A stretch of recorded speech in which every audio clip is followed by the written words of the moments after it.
Hello साथीहरू, आज मेरो पेजमा तपाईहरु सबैजनालाई स्वागत छ।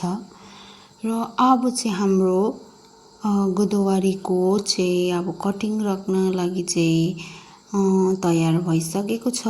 र यो चाहिँ हो मेरो मदर प्लान्ट्स। र यसबाट चाहिँ हामीले अब कटिङ राख्न पर्छ। कटिङ राख्नको लागि चाहिँ कहिले राख्नुहोस् भन्दा चाहिँ अहिले अब यो मार्च महिनामा चाहिँ तपाईहरुले कटिङ राख्न सक्नुहुन्छ।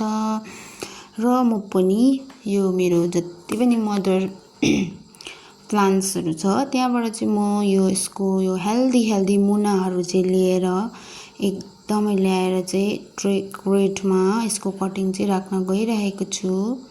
र तपाईहरुले राख्नु भयो कि भएन, र म पनि यो सानो तपाईहरुसँग पनि शेयर गरौँ भनेर चाहिँ मैले यो भिडियो बनाएको। सो त्यही भएर म चाहिँ यो कटिङ राख्नको लागि चाहिँ अहिले म एकदम तयार गर्दैछु। यो चाहिँ मेरो सबै मदर प्लान्ट्सहरु हो, पहिलाको प्लान्ट्सहरु हो। हामीले यो गोदावरी चाहिँ एकताल नर्सरीबाट किनेपछि चाहिँ घरै किनिरहनु पर्दैन। त्यही मदर फ्लावरबाट चाहिँ हामीले कटिङ राख्न सक्छौं। यसको मुनाहरु एकदम हेल्दी मुनाहरु लिएर राख्न सक्छौं। सो मैले त्यसको लागि चाहिँ यहाँ दुईटा ट्रे चाहिँ ल्याइसकेको छु। र यो ट्रेमा चाहिँ म गोदावरीको कटिङ राख्न गइरहेको छु।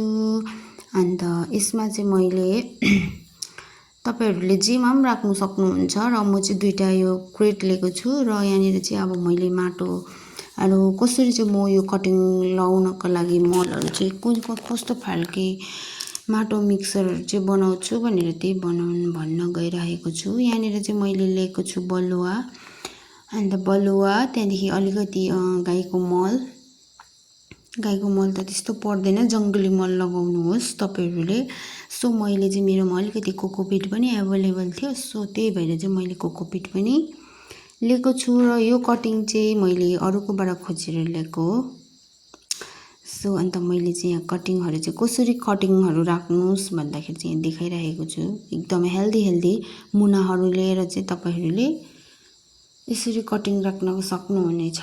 मैले पनि एकदमै कटिङ राख्दिएको छु। यो चाहिँ अब त्यस्तै 12-15 दिन लाग्छ। यसको अपडेट्सहरु म दिइरहेको छु तपाईहरुलाई।